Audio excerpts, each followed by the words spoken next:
Hello everybody, welcome! How are you doing today? It is Monday, Taik no Hi. This is sports day. You're supposed to get out and be physically active, and I've sat on my couch all day. It's a national holiday in Japan. I think it's a national holiday in America. It's like Columbus Day or something, right? I hate Columbus Day, but that's a subject for a whole other video. We shouldn't have Columbus Day. So it's a national holiday. I have some time today. I wanted to make a video. Look at this, I've made like 3 videos in October. What's going on? It's because October is my anniversary month.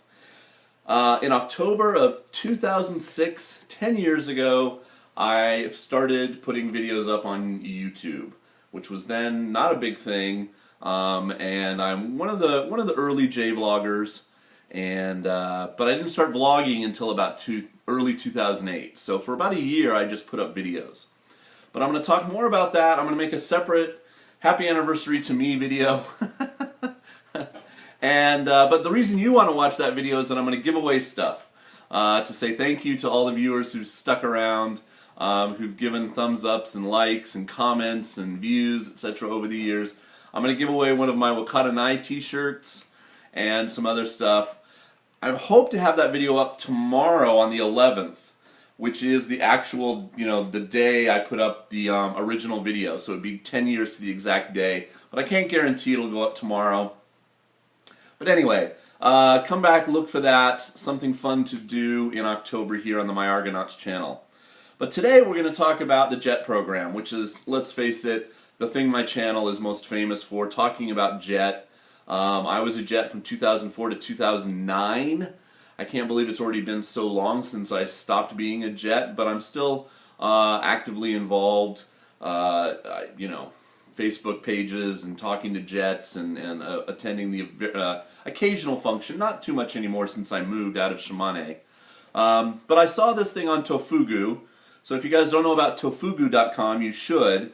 It's a great video, a great website rather, and I'll put the link down in the box, of course, but Tofugu.com, I've been following them and chatting with those guys for many years, and they just put up a very fun article about, I need to eat some more of my Mickey snacks, maybe my blood sugar, but I'm drinking water today, woohoo!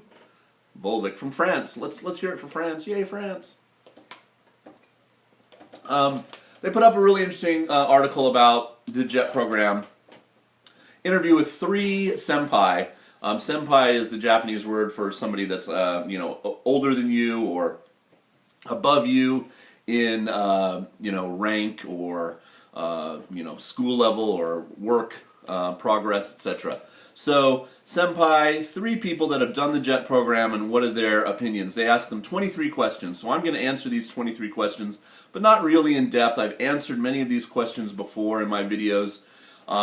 There's playlists. I'll try to put the links of those down in the description box. How to teach at junior high school, how to teach at elementary school, how to become a JET, how to apply to JET, how to do the JET interview. These are all playlists I have on my channel. If you're interested in the JET program, please go and seek those videos out. Even though they were made, 7, 8 years ago. Oh my God.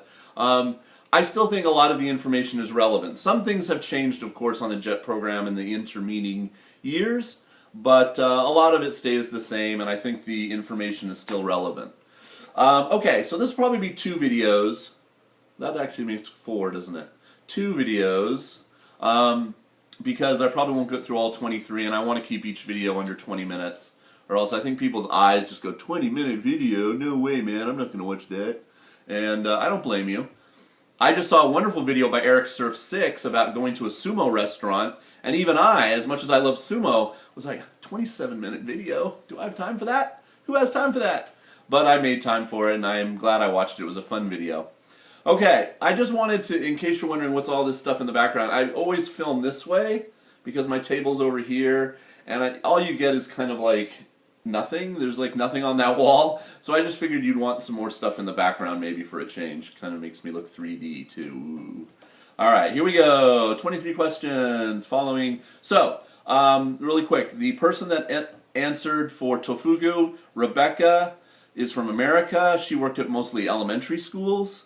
Matt is from also America, but he went to school in Toronto, and he mostly worked at middle schools, junior high schools. And Tori, she's from Vancouver, Washington.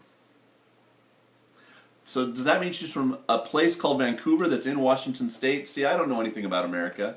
But anyway, I think she is. I think she's Asian American by the look of her thumbnail drawing. It's not a picture of her. And she's a little older. She's 33 now, so she was probably about 26, 27 when she went on Jet. And she was placed in Aomori, and she was at a high school. Let's see. Matt was in Kochi City, and Rebecca was in rural Hokkaido. So Aomori is also way up north near Hokkaido. Okay, so briefly for me, just in case you're brand new, I am from California. I was 30, almost 35 when I became a Jet, so very much not in the normal demographic of sort of 23 to 28. And I got placed in very rural Shimane-ken. And I was based in a junior high school, and then I had 5 elementary schools. But I stayed 5 years, and so I eventually had a second junior high school added and 2 more elementaries. So when I finished Jet in 2009, I had 9 schools. Look at that. Look how quickly I did that math. Okay, so how did you feel? Question number 1. How did you feel when you initially found out about your school placement? Rebecca was excited because she's taught elementary before. She has a degree in elementary education. This is pretty rare. Most Jets don't have any kind of teaching experience. Don't worry if you don't need it. But if you do have it, you know, she was excited to be able to teach what she had studied for. Matt just says he was excited. Tori said I had no expectations, which is kind of good. You should have a little bit, not expectations, but know what you're getting into, and I've talked about that a lot in videos. You know, don't think it's all going to be Pokemon Go and, you know, tall buildings and you know, robots and you know, Hello Kitty everywhere, because especially in rural places it's just not like that. I found out in 2004 where I was going, in the spring of 2004, and of course back then you know, it's so amazing to have to talk about like 10 years ago is a different time, but the amount of stuff that you could find on Google, and so I mean there was no YouTube yet, so there were no videos by other Jets. There was very little in the way of like online information. Nobody from Shimane had ever posted anything, so it was complete black hole for me, other than I knew it was going to be really rural. But still, even in my mind, I had just seen Lost in Translation, and I still thought, oh, you know, Japan's modern, and the bullet train everywhere, and, you know, I had no clue what I was getting into. What was your first impression when you set foot at your school? So Rebecca says she remembers being very surprised at how small the schools were. There were more adults than kids at one of her schools. I was the same way. I had one school with like 11 students in a tiny fishing village. I had another with like 35 students up near a famous lighthouse. And then my other schools were kind of normal. 100 students or 200 students. It's funny now because the school I'm at now in my current job is about 200 students, but that's 6 grades. That's 7 through 12. So, you know, but I mean, I had personally always gone to big schools in major suburban areas growing up, and so for me it was amazing that, you know, you have these tiny schools. So Matt, on the other sense, he didn't expect it to be so large. He taught in a really big school right off the bat, so he expected the class size to be smaller. Yeah, they will pack them in. If you have 159 students entering the 8th grade, they will put them in 4 classes of 40 students with 1 class of 39, or no, 3 and 1.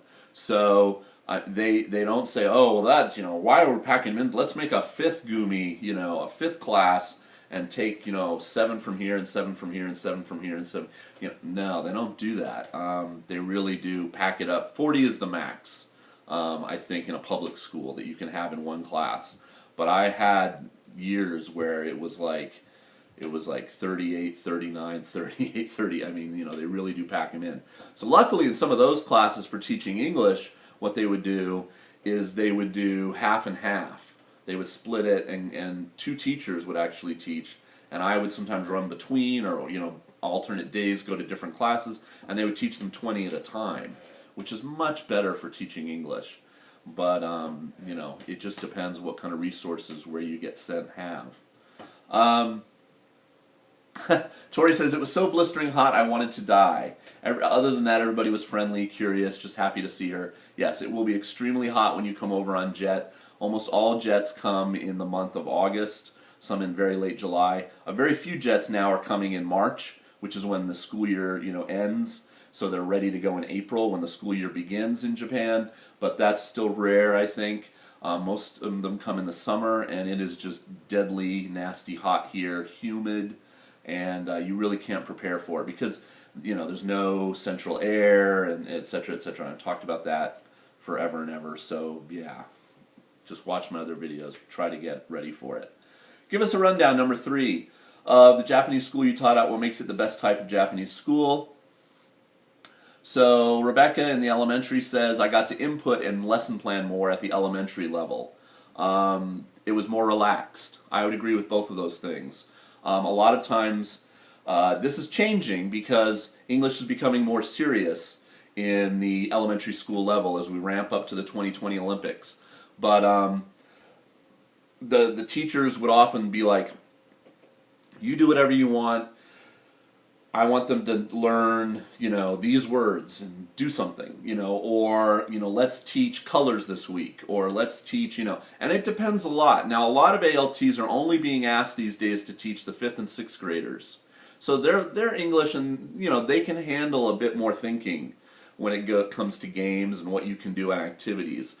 I used to have to teach first grade on, you're talking 7 years old, 8 years old, 9 years old, the early young kids. And so, of course, you're playing very simplistic games, doing very simplistic activities, and a lot of it has to be translated by the JTE. You can't really even call them that. In JTE is an acronym you hear a lot, Japanese Teacher of English. This is what you have in junior high and high school. In elementary school, you have an HRT mostly, and that's a homeroom teacher. Now, that's even changing. I'm hearing that some elementary schools are starting to hire an English teacher because the homeroom teachers don't feel confident enough to teach English, and they have to do it more now. Like I said, and there's now a book involved, and things are changing. So, but you will probably be afforded more latitude to lesson plan and think about what you want to do in the class that day, within the stricture of having fun.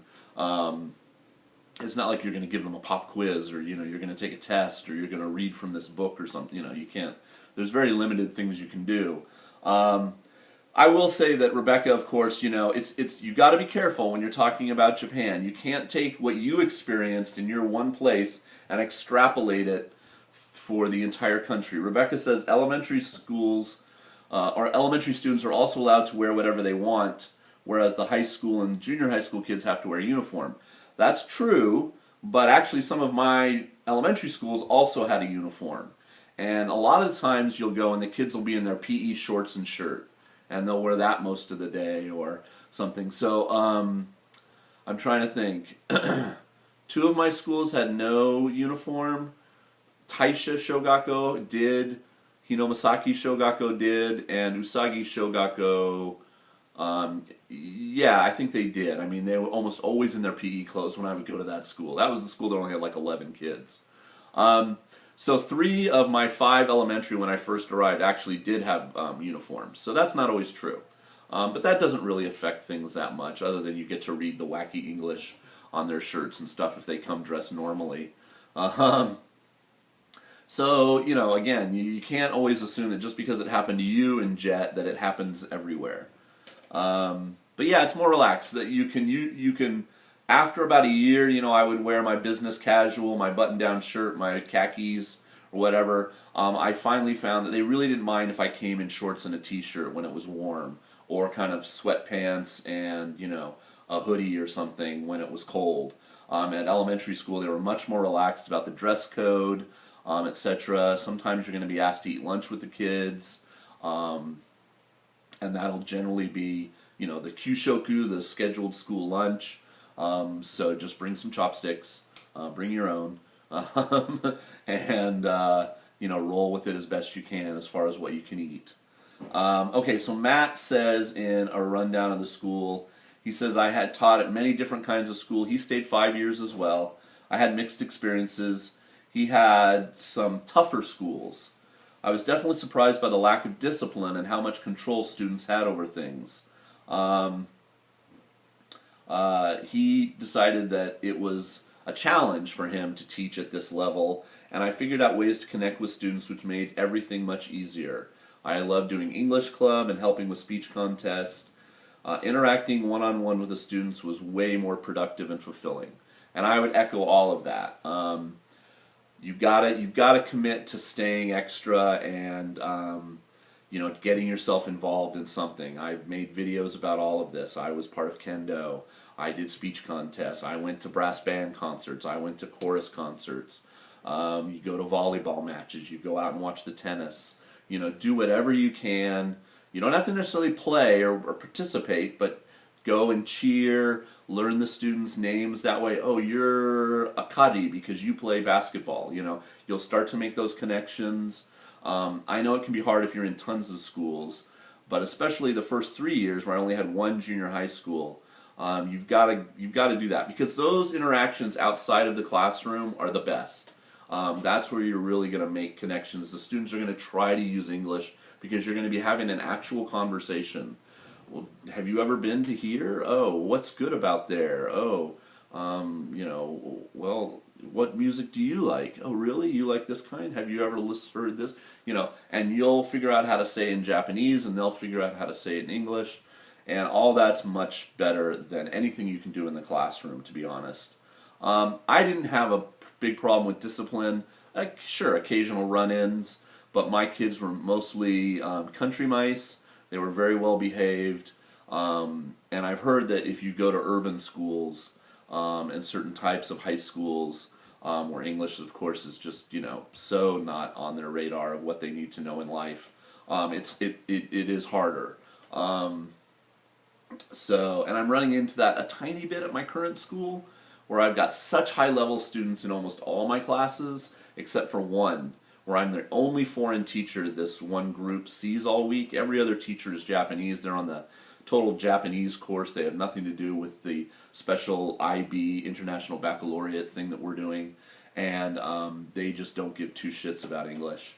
And it's really hard. Not that they're bad to me or mean or throw things or whatever. They're just unmotivated and could care less, and so it's really hard to get up the motivation personally to go in and want to teach them, because there's just no hope.